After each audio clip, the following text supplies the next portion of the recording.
Ces assises ont été très intéressantes à plus d'un titre.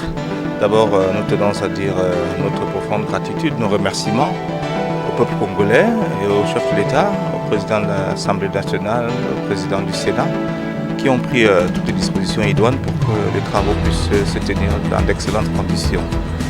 Après avoir dit ceci, j'aimerais bien dire également que s'agissant de la participation des pays de la sous-région, nous sommes extrêmement satisfaits puisque sur 9 pays invités, 7 pays ont été présents, donc on peut estimer que nous avions une pleine participation des pays de la sous-région.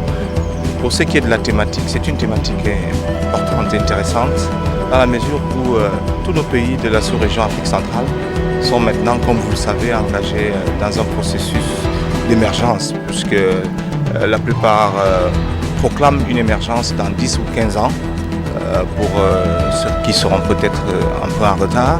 Et cette émergence suppose qu'un certain nombre de projets soient mis en œuvre, notamment les grands projets structurants.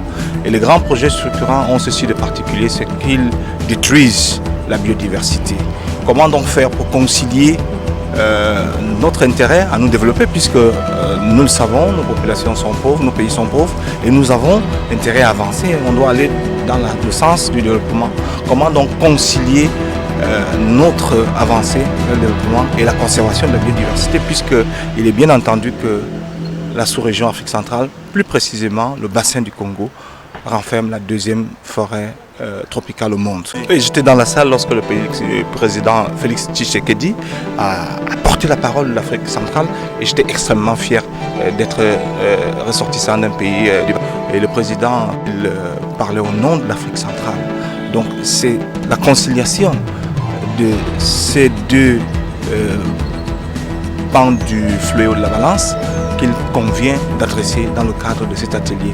Et des recommandations intéressantes ont été prises au cours de nos travaux et nous pensons que si elles sont implémentées avec les autres engagements sous-régionaux, puisqu'il y a un certain nombre d'engagements sous-régionaux, il y a des engagements internationaux, nous pensons que nous devons être à même, dans 10 ou 15 ans, d'atteindre ce qu'on appelle le développement durable dans la sous-région Afrique centrale. Naturellement, et notre premier avocat en la matière, ça va être nos chefs de chambre.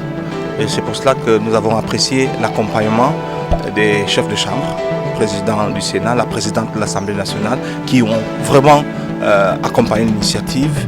Donc ça va être nos premiers avocats, ça va être également nos premiers ambassadeurs auprès des gouvernements pour que les recommandations qui ont été prises soient effectivement mises en œuvre.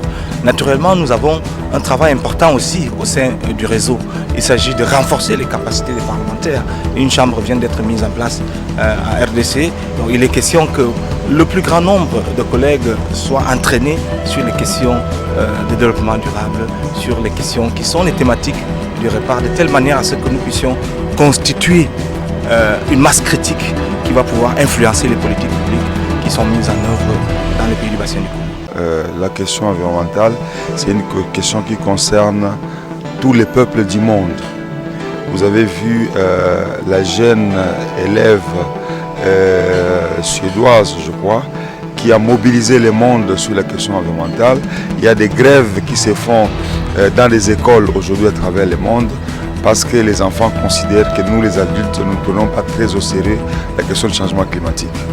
Et donc, c'est une question qui doit mobiliser tout le monde. Nous devons éduquer l'environnement dès la naissance de nos enfants jusqu'à ce que nous allons quitter cette terre parce que nous n'avons pas de terre de substitution. Et par conséquent, toutes nos politiques doivent tenir compte de la question environnementale. Toutes les politiques, y compris les finances, parce qu'on ne peut pas améliorer le climat. Il faut une mobilisation générale. Et je salue l'engouement du président de la République, Félix Tshilombo, qui, partout où il passe, il prend cette question à bras-le-corps.